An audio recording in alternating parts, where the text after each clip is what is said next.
안녕하세요. 오늘은 커피에 대한 이야기를 해보려고 합니다. 커피를 적당히 마시면 오히려 사망률이 낮아진다는 연구 결과가 있습니다. 그런데 커피에는 암 유발 물질이 있다는 이야기를 들어보셨나요? 이 대목에서 우리는 혼란에 빠집니다. 그러면 도대체 어떤 커피를 마셔야 할까요? 커피를 마시면서도 늘 궁금증이 쌓였던 내용들입니다.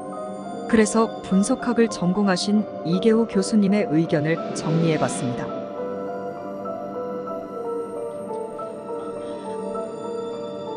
커피에 암 유발 물질이 들어있다. 실로 충격적인 이야기입니다. 이계호 교수는 말합니다. 대한민국 사람들이 먹고 있는 모든 종류의 상업용 커피에 대해 발암 물질을 분석해 보았다. 그 결과 놀라운 사실을 알았다. 우리가 마시는 커피 속에는 발암 물질이 있었다.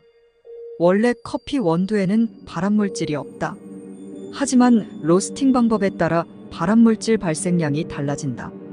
고기를 구울 때도 발암 물질 벤조피렌이 발생한다. 참기름, 들기름도 볶는 방법에 따라 발암 물질 발생량이 달라진다. 하지만 참기름, 들기름의 경우 발암 물질 농도를 엄격하게 규제하고 있다.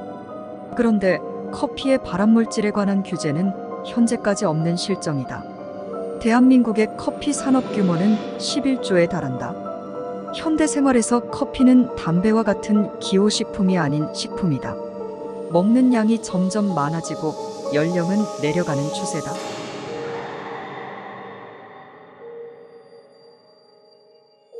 (2018년 3월) 미국 캘리포니아 고등법원의 놀라운 판결.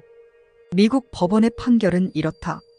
스타벅스 등 90여 개 프랜차이즈 업체에 커피에 발암물질 함유 경고문을 붙여라. 커피에 암 유발 경고를 의무화한 것이다. 우리 집에서 파는 커피에는 발암물질이 포함되어 있습니다. 우리 집의 커피를 임산부가 마시면 유산할 수 있습니다. 이런 경고문을 모든 커피점에 부착하도록 판결이 나자 미국이 발칵 뒤집힌 적이 있다. 하지만 일반인의 인식은 여전히 무던하다. 커피 속의 발암 물질은 미미하다는 것이다.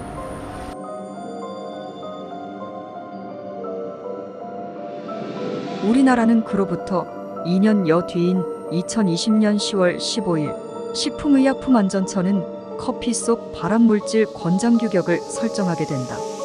커피 속의 발암 물질은 0.8ppm 이하로 해야 한다. 참고로 유럽의 권장치는 0.4ppm이다. 이계호 교수는 직접 몇 년 동안 연구한 결과 발암물질 없이 맛과 향이 좋은 커피를 만들 수 있다고 한다. 하지만 업계 관계자는 아직까지는 별 관심이 없다고 한다. 다행스러운 것은 업계에서도 변화의 조짐은 있다. 많이 볶아 진하고 쓴맛이 나는 커피에서 약하게 볶아서 신맛이 나고 과일 향이 나는 커피로 추세가 바뀌어 가고 있다는 것이다.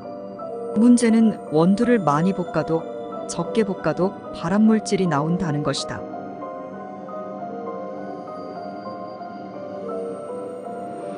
그러면 어떤 커피를 마셔야 할까?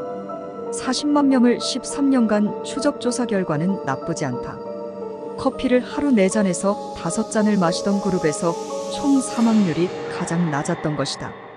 원두에 포함되어 있는 항산화 성분인 폴리페놀과 유기산 등의 영향으로 판단하고 있다. 하지만 커피를 4잔에서 5잔을 마셨기 때문에 그렇다는 결론은 경계할 필요가 있다고 한다. 13년의 긴 시간을 추적 조사한 결과이긴 하지만 우리는 훨씬 더 오래 커피를 마시기 때문에 이 결과만으로 확신을 가질 수는 없는 것이다.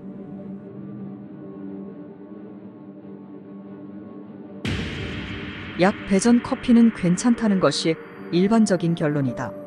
강배전 커피는 항산화 물질인 클로로겐산과 폴리페놀이 대부분 소실된다. 강배전의 경우 커피 내부의 기름 성분이 나와 번들거리는데 쉽게 산화되기 때문이다. 약배전 커피는 항산화 물질과 향미 성분이 최대로 추출된다. 로스팅의 강도가 약할수록 건강에 유익하고 강할수록 건강에 불리하다는 결론에 도달한다.